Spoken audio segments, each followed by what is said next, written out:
The entryway was originally a bit deeper and wider than it is now. A closet was added for the heating and air conditioning equipment. A door opened onto the sleeping porch, which is now the hallway. The sleeping porch was L-shaped and a bit wider than the current hall. The room we now know as Bob's was the eastern part of the porch, to the left as you stepped through the door. The interior rooms of the house have been restored to be as appropriate as possible to the period when the Howards lived here, from 1919 until Dr. Howard left in 1940. Many hours of volunteer effort by members of Project Pride and others in the community have transformed the home remarkably over the years. They've been guided by the memories of people who knew the Howards and had been in the house. In 1940, when Dr. Howard sold the house and moved to Ranger, he gave many of the belongings he did not want to take with him to his friends and neighbors. In particular, a number of objects now in the home were given to Clarence and Bertie Martin. Among these were the 4 original oil paintings on the walls of the living room. They were given to the museum by the Martins' daughter. On the table is an old radio. This was not owned by the Howards, but is emblematic of Bob's avid interest. He was one of several young men identified by the Cross Plains Review in 1922 as having installed the wires from Higginbotham's store to the Cozy Drug Store, enabling broadcasts from around the country to be received in Cross Plains. In many of his letters, Bob talked about things he'd heard on the radio, political conventions, sporting events, especially boxing, radio plays, music, and other broadcasts. In one corner is a bookcase holding a number of volumes from Dr. Howard's library. All have his personal book plate with an image of Hippocrates and a facsimile of the doctor's signature. Contrary to what might be expected, nearly all of these are works of theology, not medical books. Dr. Howard was a lifelong student of theology and spiritual matters. There is some evidence that as a young man he considered the ministry before settling on medicine as a career. These books were donated to the museum by Sally and George Rohde in honor of Bob Rohde. Against the east wall of the room is another bookcase, this one holding what remains of the personal library of Robert E. Howard. After Bob's death, his father donated his books, numbering around 300, to Howard Payne College in Brownwood to establish a Robert E. Howard collection. These books were given a special book plate. At some time, these books were put into general circulation, with the unfortunate result that now only 68 of them remain. In 2012, the books were donated to the museum by Howard Payne University. Prominently displayed on the table in the dining room is a framed postcard from H.P. Lovecraft to Robert E. Howard, postmarked September 1, 1930, from Quebec, where Lovecraft was visiting. The two men had just begun corresponding that summer. Of course, their letters have been exceptionally important to those who study the lives and work of both writers. This postcard in its frame was donated to the museum by Joanne Oxley Foster and Alan Dean Foster. On the sideboard are a number of very interesting items. There is a copy of Howard's first published book, A Gent from Bear Creek, the first edition from Herbert Jenkins of Great Britain in 1937. This copy was donated to the museum by Leo Grin. Next to it is a plaster bust of Cleopatra by the Spanish artist P. Rigel. It was a very popular objet d'art during the Art Nouveau period and was cast in many forms, including bronze. But the most popular was the plaster form. The story passed down is that Bob bought the bust during his brief stay in New Orleans at the age of 13, and that it was one of his favorite objects. It was given to Clarence and Bertie Martin by Dr. Howard, and they later gave it to Sprague and Catherine DeCamp, who had it restored and donated it to the museum. The small green booklet, as the poet says, was a Christmas gift to Howard in 1931 from Benjamin Francis Musser, a poet and editor whom Bob had met in 1929 at the home of Lexi Dean Robertson in Rising Star. Musser had accepted verses from Howard for his small poetry magazines, and the two met when Musser was on a lecture tour. This copy was bought at auction by members of the Robert E. Howard United Press Association and donated to the museum.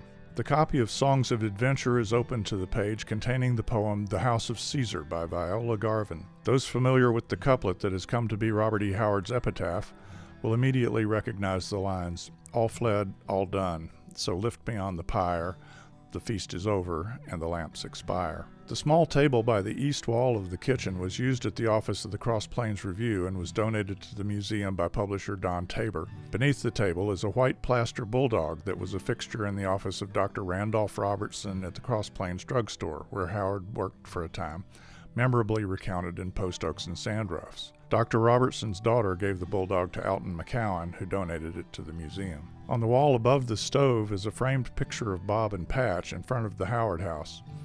Alton McCowan made the frame from original pickets from the fence surrounding the house.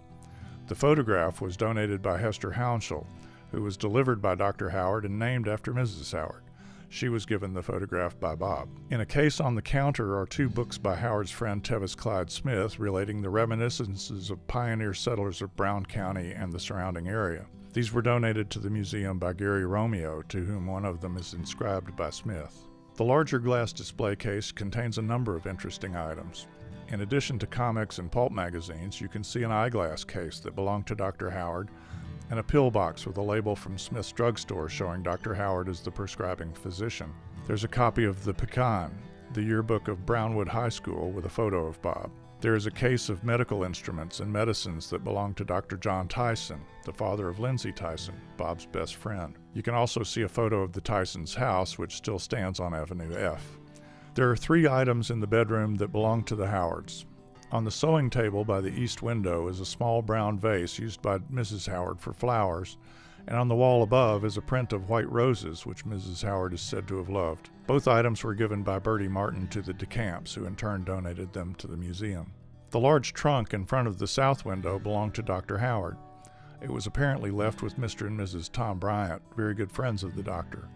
It was donated to the museum by Jack and Barbara Baum and Dyke and Terry Baum Rogers. The quilt on the bed has squares dated 1935. It was made by a number of women from the nearby community of Dressy and given to Vesta Bond.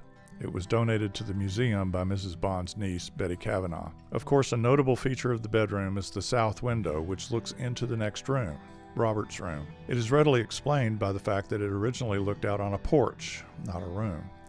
In the days before air conditioning, windows were a necessity to keep air moving through the house. Some people have remarked on the lack of privacy such a window suggests, but privacy as far as family homes go was not as common in the Howards' time as it has come to be in our own. It was not unusual for family members to share rooms. In fact, in 1929 and 1930, the Howards rented out their living and dining rooms to other couples, and the housing shortages during oil booms had many people sharing living arrangements. Also, Bob could easily have given himself some privacy by putting up a curtain or sheet. As his mother's health continued to worsen, the window proved convenient for keeping an eye on her. Bob's room has been arranged in accordance with the memories of a woman who used to clean house for the Howards. The 3 casement windows on the south wall originally looked across the backyard and lot. The room that is now behind Bob's, housing the museum's gift shop, was added by later owners. On the wall just outside Bob's room are photographs of his writing desk, now owned by the daughter of Clarence and Bertie Martin. It has been cut down to make a coffee table. Like the table in the room, it was of very solid wood construction. On the table is an inkwell in the form of a sitting camel. It is the only item in the room that was actually owned by Howard.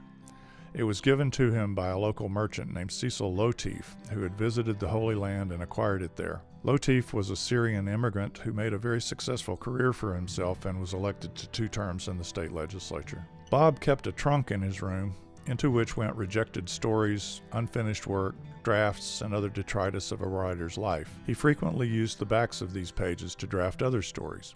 Before Dr. Howard died, he asked his friend and executor, Dr. Kirkendall, to send all of Robert's papers to E. Hoffman Price in California. Following the doctor's death in 1944, Kirkendall complied with his wish, but judged that the trunk would not stand up to the journey, so he put all the papers in boxes and shipped them to Price. Nonetheless, the cache of material from the trunk has always been referred to by Howard fans as the trunk. After a somewhat circuitous journey, the papers were acquired by Glenn Lord in the 1960s, and upon Glenn's death they were donated by the family to the Harry Ransom Center at the University of Texas at Austin, where they now reside.